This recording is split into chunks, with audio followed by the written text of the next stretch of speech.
কালীগঞ্জে জাতীয় মৎস্য সপ্তাহ উপলক্ষে র্যালি ও আলোচনা সভা। ঘরোয়া মাছে মোদের দেশ, গর্ব স্মার্ট বাংলাদেশ, এই প্রতিপাদ্য সামনে রেখে লালমনিরহাটের কালীগঞ্জে জাতীয় মৎস্য সপ্তাহের আনুষ্ঠানিক উদ্বোধন করা হয়েছে। এ উপলক্ষে সোমবার 18 আগস্ট সকালে উদ্বোধনী অনুষ্ঠান, আলোচনা সভা ও পুরস্কার প্রদান অনুষ্ঠিত হয়। এর আগে মৎস্য সপ্তাহ উপলক্ষে একই স্থানে সাংবাদিকদের সাথে মতবিনিময় করা হয়। এছাড়াও একটি বর্ণাঢ্য র্যালি স্থানীয় কয়েকটি সড়ক প্রদক্ষিণ করে উপজেলা পরিষদ চত্বরের পুকুরে মাছের পোনা অবমুক্ত করা হয়। উপজেলা পরিষদ সম্মেলন কক্ষে আলোচনা সভায় প্রধান অতিথি হিসেবে উপস্থিত ছিলেন মোসাম্মদ জাকিয়া সুলতানা, উপজেলা নির্বাহী কর্মকর্তা, কালীগঞ্জ লালমনিরহাট। কালীগঞ্জ প্রশাসন ও মৎস্য দপ্তর কর্তৃক আয়োজিত অনুষ্ঠানে সভাপতিত্ব করেন সাইয়াদুল মুরসালিন, কালীগঞ্জ সিনিয়র উপজেলা মৎস্য অফিসার, কালীগঞ্জ লালমনিরহাট। এ সময় বক্তারা বলেন, পানির সোনা মাছকে ঘিরে জাতির জাগ্রতি। মৎস্য সপ্তাহ কি চায়? পরিবেশ বাঁচিয়ে আরো পুষ্টি, আরো আয়। মৎস্য সপ্তাহ কার? দেশ ও উন্নয়নের জেনায় অঙ্গীকার। কখন মৎস্য সপ্তাহ? 7 দিনকে বর্ষব্যাপী ছড়িয়ে দেওয়াই লক্ষ্য। এবং উপজেলা পরিষদ পুকুরে পোনা অবমুক্তকরণ শেষে আজকে আমরা কনফারেন্স রুমে উদ্বোধনী অনুষ্ঠান, আলোচনা সভা এবং পুরস্কার বিতরণের আজকের এখানে সম্মানিত প্রধান অতিথি উপস্থিত আছেন আমাদের উপজেলা নির্বাহী অফিসার মহোদয়, উপস্থিত আছেন উপজেলা মাধ্যমিক শিক্ষা অফিসার, পাবলিক হেলথ ইঞ্জিনিয়ার, মৎস্য চাষী, আপনাদের বিভিন্ন সংস্থা আছে, সংগঠন আছে, আপনারা তারা আমাদের এই আয়োজনকে সাফল্যমণ্ডিত করছেন। সবাইকে আমার আন্তরিক প্রীতি, শুভেচ্ছা এবং সালাম। আসসালামু আলাইকুম এবং আদাব। আপনারা সবাই ভালো আছেন?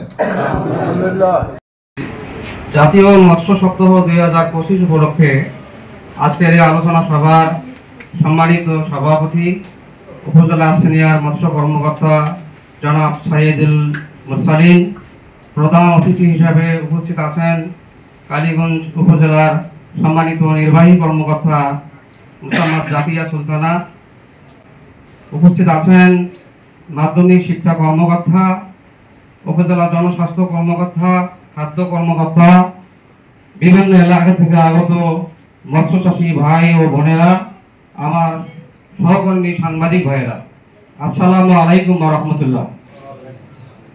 সম্মানিত ভাইয়েরা, আমাদের দেশ বাংলাদেশ বিভিন্ন সেক্টরে এগিয়ে যাচ্ছে।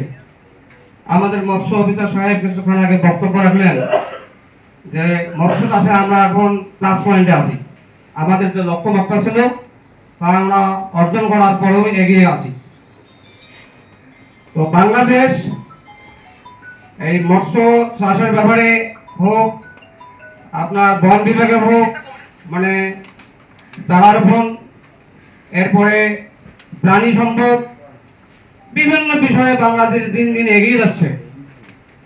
তো পুকুর করি, সেখানে যদি আমরা গিফট তেলাপিয়া, জাপানি তেলাপিয়া, কমন ক্রপ, এ ধরনের যদি সরপুটি, এ ধরনের মাছ যদি আমরা চাষ করি, তাহলে সেখান থেকে আমরা অতিরিক্ত একটা অর্থ উপার্জন করতে পারি।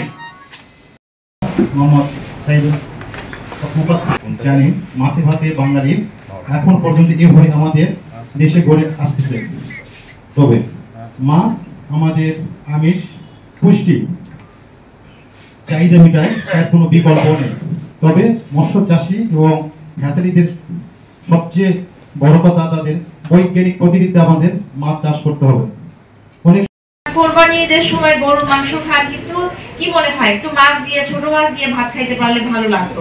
মানে বাঙালির রক্তই এরকম যে বাঙালি ধরেন বিদেশেও যদি যায় খুঁজবে কি একটু মাছ দিয়ে ভাত খায়। আমাদের হচ্ছে মানে যুগের পর যুগ ধরে প্রজন্ম থেকে প্রজন্মান্তরে আমরা হচ্ছে মাছ দিয়ে ভাত খেয়ে অভ্যস্ত। আর মাছের এত বেশি ভ্যারাইটি, সেটা বাংলাদেশের যতখানি ভ্যারাইটি সেটা মনে হয় না পৃথিবীর কোথাও আছে। কারণ কি, সিনিয়র মৎস্য ভাই বললেন, সেটা হচ্ছে যে আমরা হচ্ছে মাছের উৎপাদনে এখন স্বয়ংসম্পূর্ণ।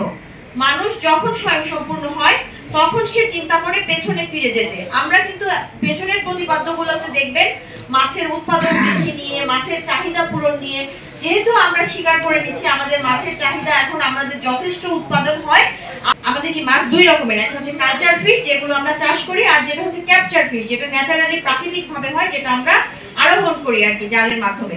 সেই মাছের সুতার নাম্বার আমাদের কিন্তু সাংবাদিকদের নাম্বার মোটামুটি সবার কাছে আছে। আপনি যদি অসংখ্য কাজের মাঝে সম্ভব না যে এই চায়না দুয়ারি জালকে ধরে ফেলা বা ইয়ে করা, আপনারা যদি নিউজ দেন আমাদের জন্য কাজগুলো করা সহজ হবে। আমরা মাছের জন্য দেশি মাছকে আমাদের কিছুই করতে হবে না, খাবারও দিতে হবে না, শুধুমাত্র তাদের নিরাপত্তাটা নিশ্চিত করতে হবে। এতটুকু আমরা সবাই মিলে করব। এই প্রতিজ্ঞা নিয়ে আজকে আমাদের মৎস্য সপ্তাহের শুভ উদ্বোধন ঘোষণা করছি।